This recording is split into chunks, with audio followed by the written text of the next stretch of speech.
Hey guys, and welcome back to today's video on my favorite beauty lighting setup. And I recently did a beauty photo shoot in Melbourne in one of my favorite studios, and I thought I'd take the opportunity to give you guys a few tips on what I like to call my favorite lighting setup, but I also think it's a really easy setup.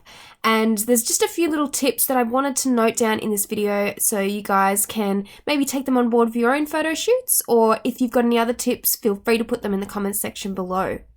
Anyway, let's get started. So first off, I'm going to explain the lighting setup just by using a lighting diagram as displayed on the screen. For this particular lighting setup, we really don't have a lot of objects in use. We just have one main light, which is the beauty dish, and then we also have two large flat rectangular boards, which are painted black. So to explain how these flat boards work, for those that don't know, instead of having more of a reflective surface like a white reflector or a white board to help bounce the light back into the model's face, it's painted black so the light is more or less absorbed into the boards, and instead of creating a reflection of light, it will create more of a nice shadowed effect, and it will actually create a lot of depth within the image. And I actually really like that depth in images. And especially in studio shots, I really can't deal with flat lighting in a lot of my images, particularly with studio. And I love how the blackboards tend to make the shadows look quite deep and structured and just really lovely. So it's definitely a personal choice of using those, and you don't have to use them for this particular lighting setup, but it's definitely something I like to do for the style of my images.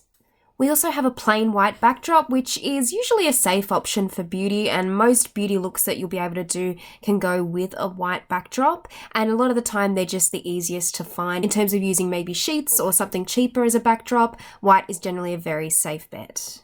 With this setup, I've also positioned the beauty dish to be directly in front of the model, straight ahead. So the beauty dish is actually quite high and angled down onto the model's face. And I'm usually shooting through underneath the beauty dish, more direct onto the model.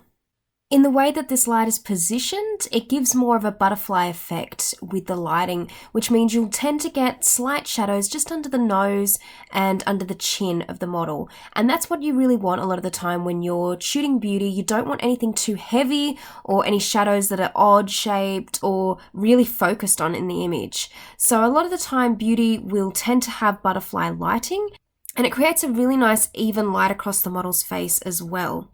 I've also chosen a beauty dish for this particular lighting setup because I really love how it creates the catch lights in the eyes. They're circular and they look really pretty. And also I really love how the highlights are brought out by using a beauty dish. But if you don't have a beauty dish, a really close second option would be also to use a Octabox. That's also another good option for that.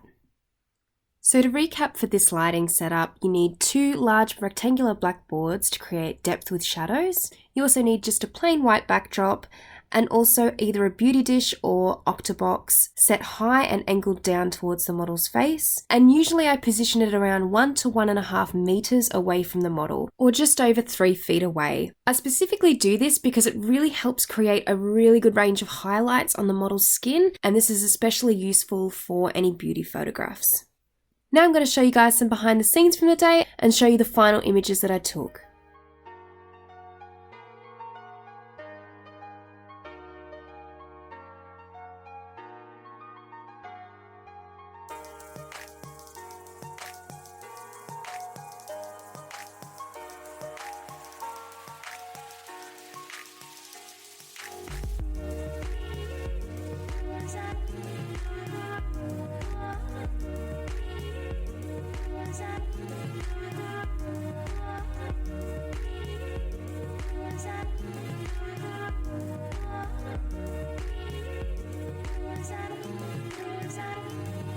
You can see in the earlier clips from the behind the scenes that I was using the black flats a little bit further away or a little bit closer in, depending on whether I was taking closer up shots of the model or whether they were further away. I was also angling the boards at times, and in one particular instance I opened the shade on the window to let natural light through so I could have a little bit extra light just on the model's face when I was getting her to turn to the side, and you'll see that in some of the shots. I managed to get that little bit more light on her profile to make the highlights stand out a little bit more, but also keeping those nice sculpted shadows on the other side of her body. So it's always good to experiment and move the boards around and see what kind of lighting you can come up with. In this particular instance, it worked really well having both boards on either side of the model and the model facing directly towards the camera for closer up shots. Thank you guys so much for watching this video. If you liked it, please give it a thumbs up, and if you haven't subscribed to my channel already, please do. All the gear I've used is listed in the description box below, and please let me know any of your tips for studio lighting, particularly with beauty photography, as I'm sure there's a lot of beginners out there who would love to know. I'm always eager to learn more about studio in particular, so feel free to put them down in the comments section below. Thanks guys for watching, and I'll see you next time. Bye!